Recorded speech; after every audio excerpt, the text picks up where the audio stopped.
Et bonjour à tous, c'est Germain de Webax. J'espère que vous avez la forme. En tout cas, on se retrouve comme d'habitude, comme le veut la tradition, comme depuis toujours, pour un nouveau tutoriel PrestaShop.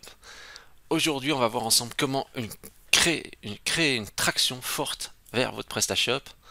Alors, je ne sais pas si vous connaissez les pinces des fêtes foraines, hein, ces fameuses pinces. Clac, la déception, on n'attrape jamais rien. À qui la faute? Au forain qui a réglé cette machine. Eh ben, on va essayer de faire en sorte que la pince attrape plus souvent des trucs. Donc, en l'occurrence, des clients. Et alors, je me dis, hein, quand je prépare ces tutoriels, je me dis peut-être qu'il faudrait que, voyez, ça, vous voyez ce livre, vous connaissez Réussir son référencement web, la Bible incontestée de 666 pages, le chiffre du démon. Eh bien, en fait, enfin, j'ai envie de dire, il faudrait que je vous micro-découpe tout ça.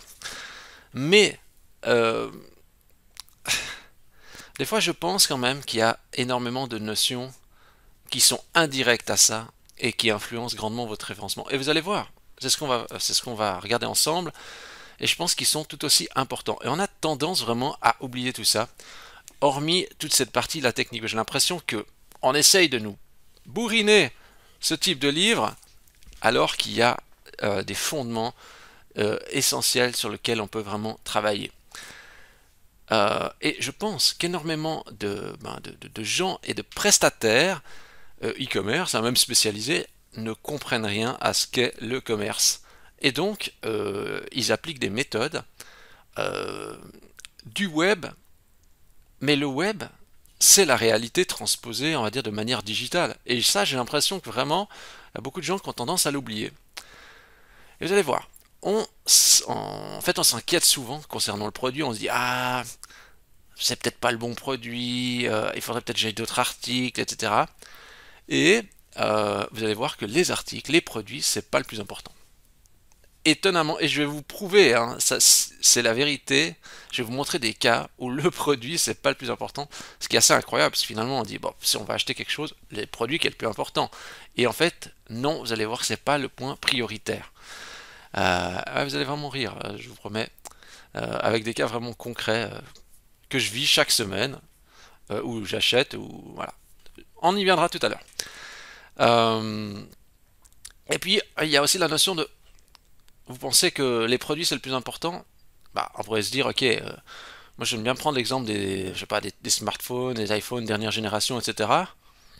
Tout le monde en a un, c'est des appareils que tout le monde a envie d'acheter, etc. On a tous envie d'avoir le dernier smartphone, pas tous. Enfin, les gens aiment bien ça. Et pourtant, bah, si je vous en donne tout un stock, vous aurez de la peine à les vendre. Ouais, je peux vous donner des smartphones dernière génération. Ok, vous donnez revendeur, mais ça sera très difficile à vendre. Alors, bien sûr, peut-être pour des raisons de concurrence, mais parce que, voilà, si vous êtes un magasin Swisscom spécialisé dans les téléphones, bah, et que vous avez un emplacement, réputation depuis longtemps, ça va être facile à vendre. Si vous êtes un inconnu au bataillon, difficile pour vous de vendre même des smartphones dernière génération. Et euh, en fait, ce qu'il faut comprendre, c'est que il faut qu'il y ait un argument imparable pour qu'on fasse appel à vous. Et je vais vous montrer des exemples concrets, comme quoi je ne choisis pas forcément le meilleur produit ou le meilleur service.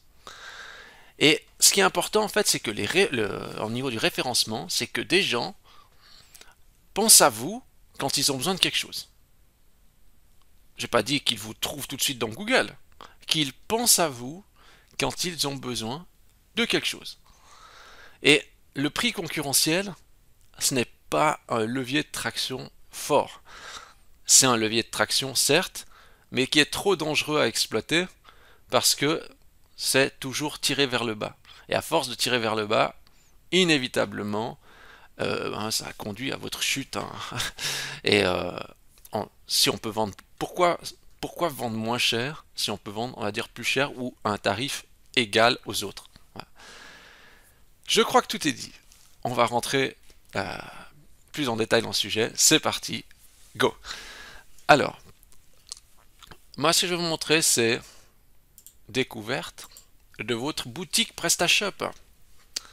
voilà votre boutique PrestaShop, voilà vos produits. Imaginez que c'est votre boutique. Vous pouvez regarder votre boutique, oui, oui, vous pouvez ouvrir votre navigateur, regarder votre boutique et dire ok, j'ai bien travaillé. J'ai fait ma boutique, j'ai fait mes produits, j'ai fait mes catégories, j'ai fait des photos, c'est sympa. Bah, j'ai bien travaillé. Le truc, c'est qu'en fait, faire tout ça, c'est à la portée de tout le monde. Ça fait longtemps que je n'ai pas parlé de petit cousin Basile.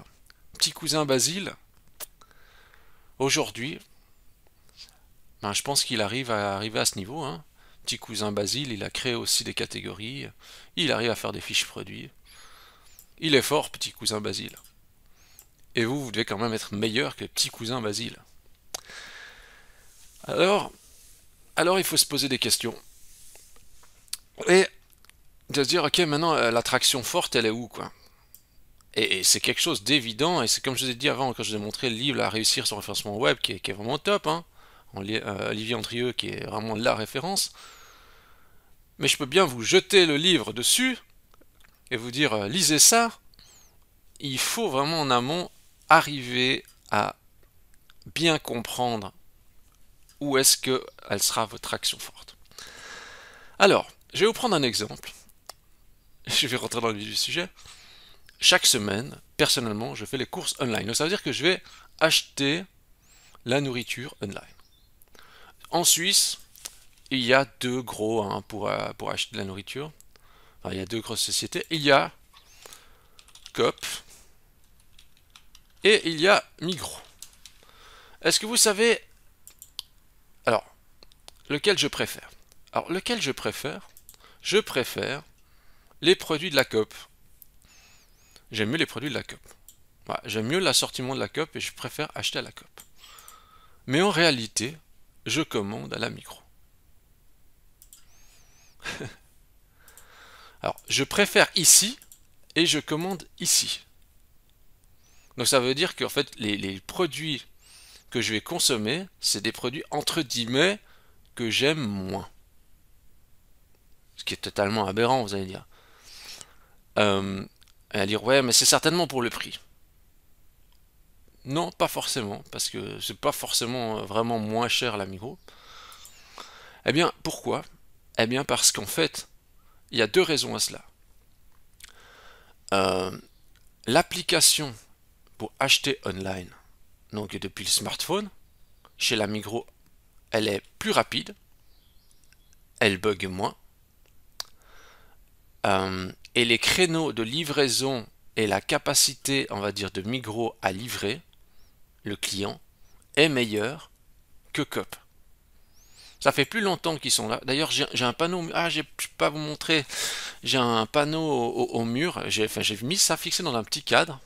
Attendez, je regarde si je le trouve, le petit truc. 25 line. J'essaye de trouver cette petite écriteau. Je sais pas si j'arrive à trouver. J'ai mis ça contre le. Ah, c'est peut-être ça. Je vais voir si c'est ça. Oui, bah, c'est ça que j'ai affiché au mur là, du bureau. Vous voyez, le shop a commencé en 97. Et bah, vous voyez l'ordi, voilà. C'est pas ils ont fait tout un petit truc assez marrant jusqu'à 2022. Et donc en fait, ils ont fait une progression. Bah, vous voyez, ça fait 25 ans. Euh, et ouais, 25 ans pour faire cette progression. Et donc en fait, ils ont une meilleure service de livraison et plus de créneaux horaires et l'application qui bug moins. Donc en fait, le produit, on va dire qui est l'essentiel, puisque finalement c'est ça que je vais recevoir, ben, je préfère passer chez eux à avoir des produits qui me correspondent moins, parce que en fait le service autour est meilleur que ces produits qui me plaisent plus. Ça c'est un exemple par exemple flagrant. Voilà. Je vais vous montrer d'autres exemples. Le restaurant. Alors ça fait un moment que j'ai pas trop été au restaurant, je vais moins. Vous allez dire, mais qu'est-ce que ça a à voir, cette précision? Rien. Il n'y a aucun rapport, mais je pas si vous allez moi aussi au restaurant. Je sais pas, il me semble que... J'allais dire, il me semble que ça a baissé un peu la qualité. Peut-être ils ont plus de peine à recruter maintenant les restaurants, peut-être depuis qu'il y a eu le Covid aussi. Eh bien, je vais prendre une adresse. Je vais prendre... Hop. Voilà, ça c'est pas très loin de chez moi. C'est un restaurant, Seven Floor. Ils font des hamburgers. Euh, je vais regarder. Je vais regarder. Essayez de bien comprendre de pourquoi. Alors, je vais vous dire. Ouais. Alors, je vais prendre ici. Si je mangeais un hamburger à Martigny, hein, eh bien, logiquement, je devrais aller ici, chez Before. D'ailleurs, je dirais deux noms. Hein, j'ai jamais été, mais deux noms. En fait, on me recommande souvent d'aller plutôt ici parce qu'ils font ça très bien, les hamburgers. Mais moi, je vais ici. Vous allez me dire, oui, la différence n'est pas flagrante, mais c'est pas forcément les meilleurs hamburgers au Seven Floor. Ils sont corrects, mais c'est pas forcément les meilleurs. Mais pourquoi je vais ici quand même? Regardez. Je vais pour ça. Je vais parce que dedans, ah, un bon style américain, on les aime. Alors après, on aime ou on n'aime pas, mais en plus c'est en plein air. Enfin, c'est en plein air. C'est au sommet d'une tour. Bon, j'avoue que le fait que ça soit au sommet d'une tour, pour moi, c'est pas forcément un avantage. Ça me donne un peu le vertige quand je suis en train de manger, mais mais c'est l'ambiance. Donc, nouveau, le restaurant, le principe, c'est finalement ce qui nous importe, c'est manger une nourriture de bonne qualité.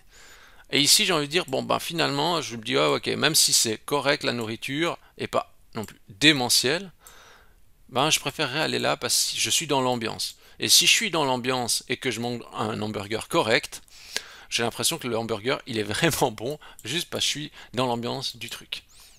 Voilà. Ça, c'est le deuxième cas de figure, où le produit, finalement, passe encore au second rang. Je vais vous montrer autre chose. Peut-être ça commence déjà à mouliner dans votre tête, dites, ah oui, effectivement, je vais aller, je vais vous parler du conseil. Je vais prendre le cas de Foust. Foust. Foust. Sur le site de Foust, consultation en direct. Bon, écoutez, on va faire le test en live parce que on va voir.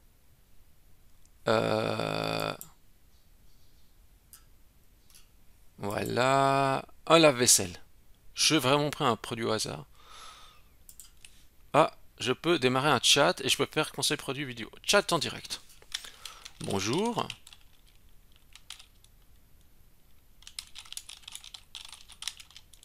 Bonjour. J'ai déjà dire bonjour déjà, à voir si on me répond. Position en file d'attente 1. Là maintenant on va parler. Nouveau, on n'est pas sur le produit, on est sur le service. La différence peut se faire aussi là potentiellement. Amaker. Alors j'avais juste vérifié hier s'il y a quelqu'un qui se connectait. C'est Amaker, c'est nouveau la même personne, donc je me demande si c'est une vraie personne ou un bot. Euh...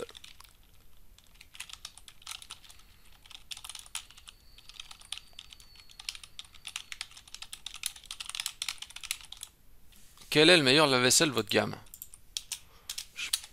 Mais je me dis, mais pourquoi je regarde ça? Il me semble que je devrais regarder un autre. Je sais pas pourquoi je prends ça. J'allais dire, je suis vraiment devenu un adulte. Normalement, je sais pas, je devrais aller regarder un truc gaming où je devrais poser une question gaming. Là, je pose une question sur un lave-vaisselle.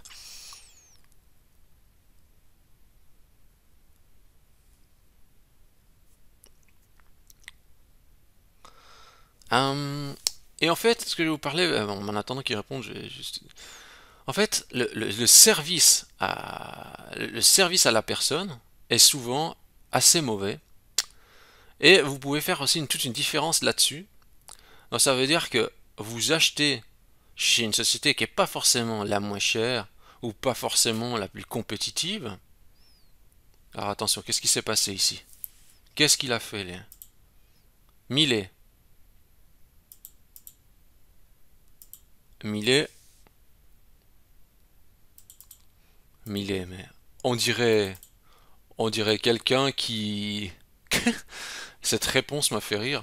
On dirait quelqu'un, vous savez, qui dit Oui ou non pour avoir la paix? Millet. Ah.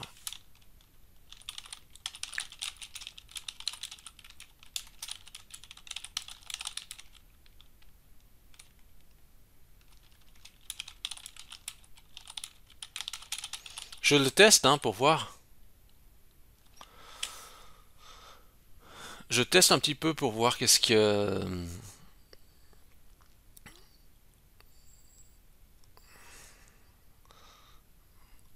Pour voir qu'est-ce qu'il dit. Hein. Je sais que tout ça peut vous sembler assez marrant. Vous allez dire ouais, mais bon... Mais en fait, tout ça est ultra important. C'est des... Les personnes qui viennent sur le site, c'est des vrais gens. Comme ils viennent dans un magasin, donc ils veulent avoir le même niveau de conseils et ils veulent avoir vraiment une véritable aide. Et en fait, euh, très souvent, bah, si vous êtes capable de faire mieux que les autres modèles CH, là il peut. Alors, voilà, alors là il est déjà intelligent.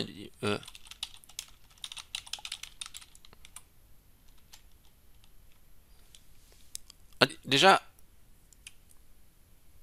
il me pose des questions, il me donne des, voilà, c'est déjà intéressant. Il y a un niveau de qualification. Ouais.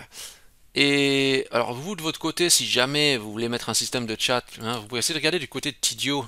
Hein, et la version gratuite de base qui correspondra bien pour récolter, enfin, pour récolter des feedbacks, ça c'est assez cool. Et puis faire un lien avec vos clients. Euh, mais de nouveau, si vous voulez que ça soit efficace, il faut répondre vite et bien. Et si vous voulez écraser tous les autres, est-ce que vous êtes capable de répondre à 23h30?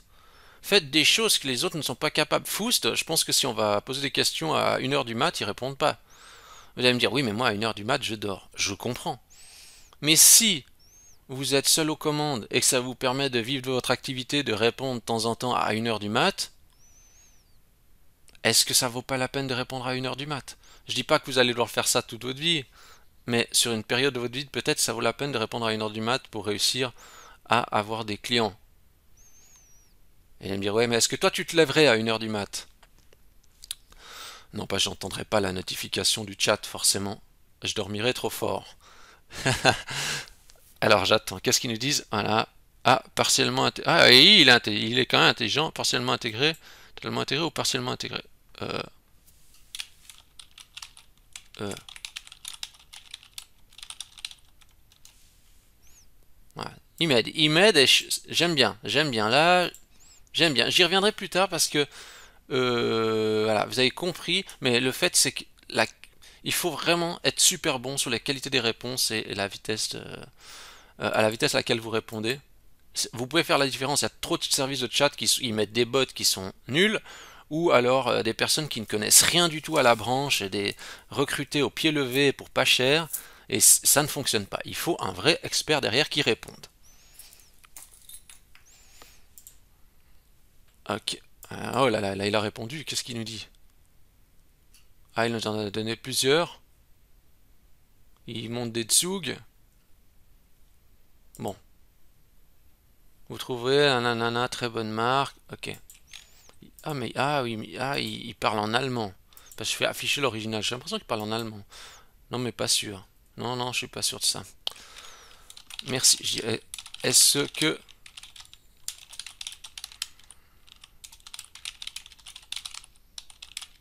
parce que c'est ça qui m'intéresse. Un lave-vaisselle. euh, Est-ce qu'ils ont un service à l'interne qui peut l'installer? Bon là je vais attendre. Je vais peut-être vous montrer un autre truc. Alors, vous avez certainement une voiture et vous allez faire des réparations. Où est-ce que vous allez faire des réparations? Alors, moi je vais vous montrer. Alors,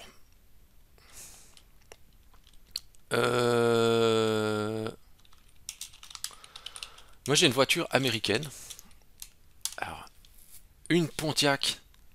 Est-ce que vous voyez ce que c'est? K2000. Alors, j'ai pas le K2000 avec toutes les lumières et tout ça. Hein. C'est le format structure type Pontiac, mais c'est pas une K2000 comme le film. Hein. Alors, c'était quand même soft. Mais chez quel garage je vais? Alors, je vais vous montrer un truc, c'est qu'en fait, ici, vous avez le garage. Il est où? Ouais, alors, ici, j'ai le garage USA. En fait, qui est spécialisé dans les voitures américaines. Donc en fait, finalement, j'aurais envie de dire, pour mon véhicule, moi je suis ici, j'aurais envie d'aller ici. Mais en fait, dans la réalité, je fais pas ça. Euh, dans la réalité, j'y vais.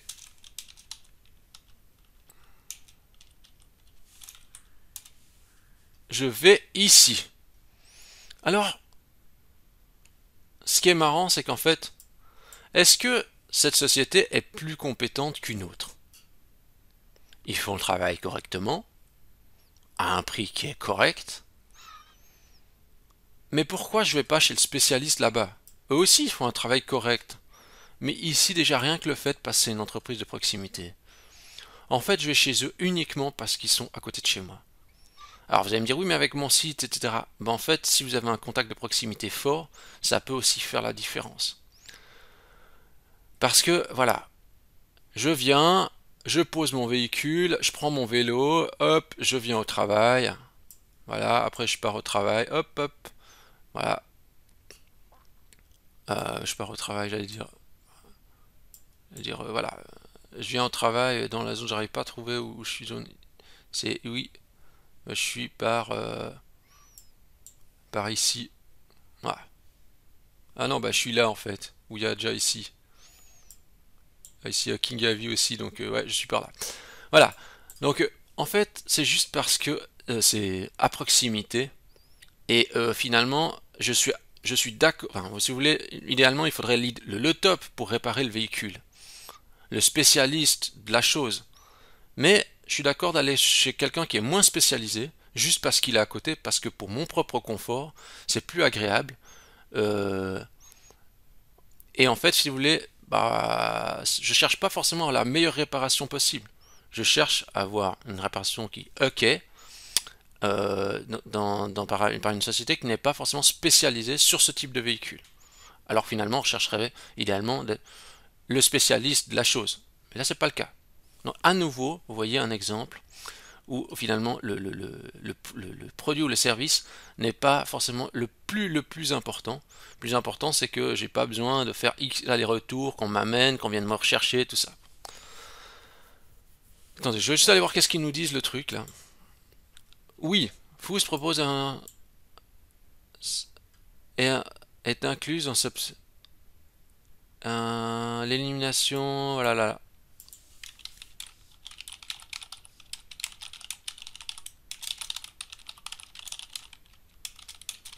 Je lui demande quand même si on doit choisir cette option au moment de la commande.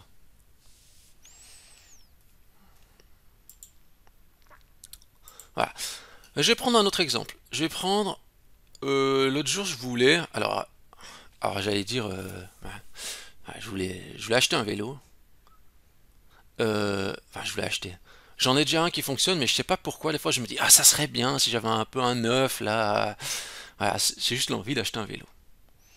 Euh, alors j'ai deux vélos pour la vraie explication. En fait, j'utilise un vélo électrique le matin et un vélo normal l'après-midi. Vous allez dire, mais c'est quoi encore cette règle? C'est juste que voilà, en vélo normal toute la journée, des fois c'est un peu chaud, et surtout quand il faut rentrer à midi, pas que je sois en transpiration complète quand j'arrive. En fin de journée, je suis moins au stress, donc j'ai plus tranquille avec mon vélo normal. Alors je voulais reprendre un vélo normal. Donc j'ai regardé un petit peu sur internet pour acheter, et c'est vrai que un qui me plaît beaucoup, un des sites qui me vient en tête, c'est, je me suis dit Decathlon. Decathlon, franchement, il...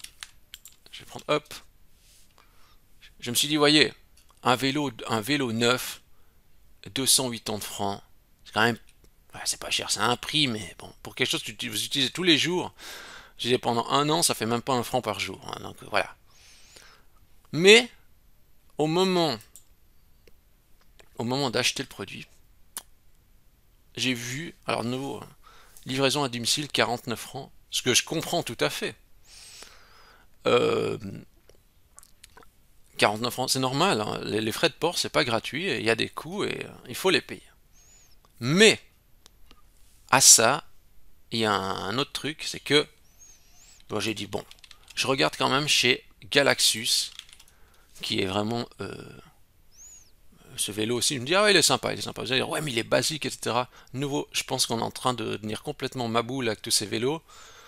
La plupart des gens n'ont pas besoin des vélos à des milliers de francs. Un vélo comme ça, ça fera très bien. Moi, j'ai fait des réparations sur mon vélo. Ça a coûté plus cher qu'un vélo neuf, quoi. J'aurais pas dû faire des réparations. Mais voilà, on apprend hein, de ces choses. Mais puis après, bah voilà, c'est un petit geste pour l'environnement. C'est difficile de tout concilier des fois. Je prends ce vélo, expédition sans frais. Galaxus est en capacité d'offrir les frais de port même pour des objets encombrants. Alors vous allez me dire, oui, mais c'est pas sa seule force. Là, c'est de nouveau une question de prix. Mais en fait, ici, la grande force du site, c'est quand même aussi justement sur la notion des livraisons, capable de livrer des objets encombrants sans compter les frais de port, alors que la commande n'est pas un montant très très élevé, 200 francs. Essayez d'expédier un vélo, hein. Déjà c'est contraignant. Regardez la forme du vélo, faut le démonter, et tout, mettre ça dans. C'est. Mais Decathlon, pourtant ils sont très forts, hein, Decathlon. Mais Decathlon malgré toute leur force, ne rivalisent pas sur ce point. Là, ils se prennent à une bonne gifle gauche-droite.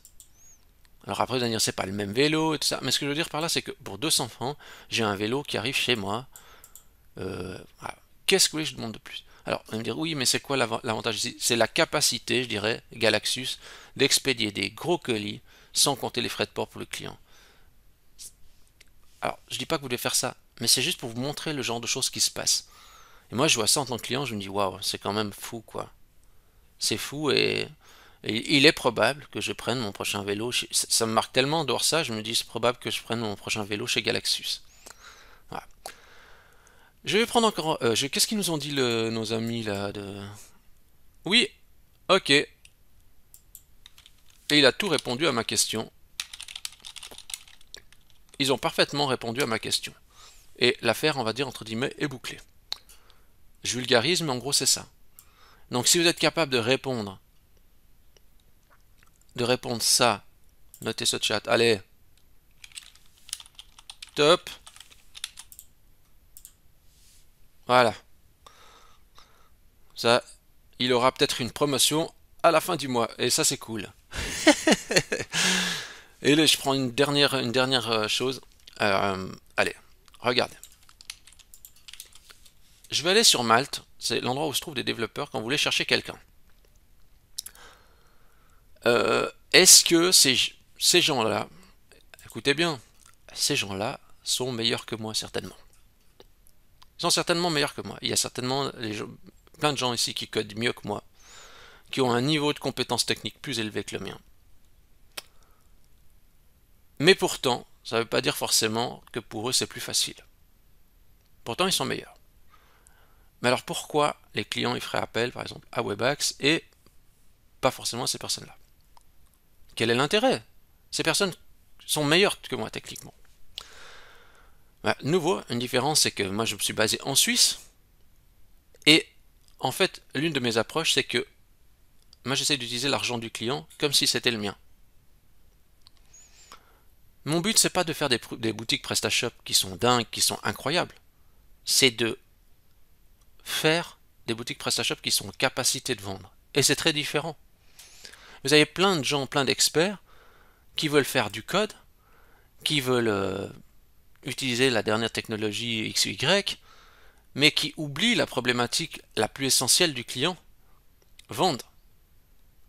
Et en fait, indirectement aussi, si eux-mêmes, par exemple, en privé, ils ont, on va dire, une gestion financière qui n'est pas forcément très bonne, vous pouvez leur confier n'importe quel type de budget, ils vont utiliser ça, ils vont pas se dire, est-ce que pour le client, c'est un gros investissement, est-ce que... Ils vont d'abord regarder eux, et vont se dire, bon, moi, mon niveau de prestation, c'est ça, après le reste, c'est le client, il veut ou pas.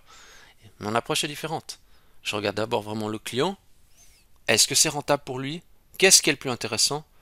C'est comme si le client était, on va dire, une extension de mon budget. Et donc, son budget, c'est comme si c'était mon propre argent. Et ça change complètement aussi l'approche. Je ne veux pas prendre des directions où l'argent va fuiter. Et quand vous parlez avec des développeurs PrestaShop ou justement des gens qui font du e-commerce, etc., ils ont des préoccupations complètement différentes. Et voilà, si vous me dites aujourd'hui, est-ce que mon but c'est de faire la plus belle boutique PrestaShop possible, la plus performante? Pas forcément, c'est la boutique PrestaShop la plus en capacité de vendre avec le client le client, donc l'e-commerçant, qui va investir son budget de manière le plus modérée possible pour obtenir le maximum de résultats. Moi, c'est ça, ma vision. Mais quand je parle ça avec des collègues, des fois, on est complètement aux opposés. Alors, il y a des gens qui se reconnaissent dans ce discours, puis d'autres pas. Mais c'est comme pour tout ce qu'on a vu ici. Vous devez choisir un monde, une force que vous pouvez exploiter et le faire correctement. Mais ça impliquera du sacrifice, forcément. Vous êtes obligé de faire le sacrifice quelque part. Vous ne pouvez pas écrire juste une ligne quelque part en disant « Ok, ça va fonctionner ». Vous avez une capacité de traction, mais vraiment cela doit être vrai et perceptible. Comme de mon côté, quand je fais ces vidéos, etc., je dois investir du temps quelque part pour que ça marche. Je ne peux pas juste vous dire oui, on a des astuces, etc., puis pas vous le montrer. Je dois vous le prouver qu'il y a des possibilités pour que des gens potentiellement fassent confiance. Eh bien, c'est la même chose. Ici, si vous voulez prouver que vous êtes bon sur les SAV ou sur la capacité de répondre à votre client, il faut que vous soyez en capacité de répondre rapidement à un chat à n'importe quelle heure et apporter de vraies réponses. Si vous payez quelqu'un, un pseudo-assistant à l'autre bout de la planète qui est de temps en temps connecté, ça ne fonctionnera pas. Je pense que vous avez tout compris.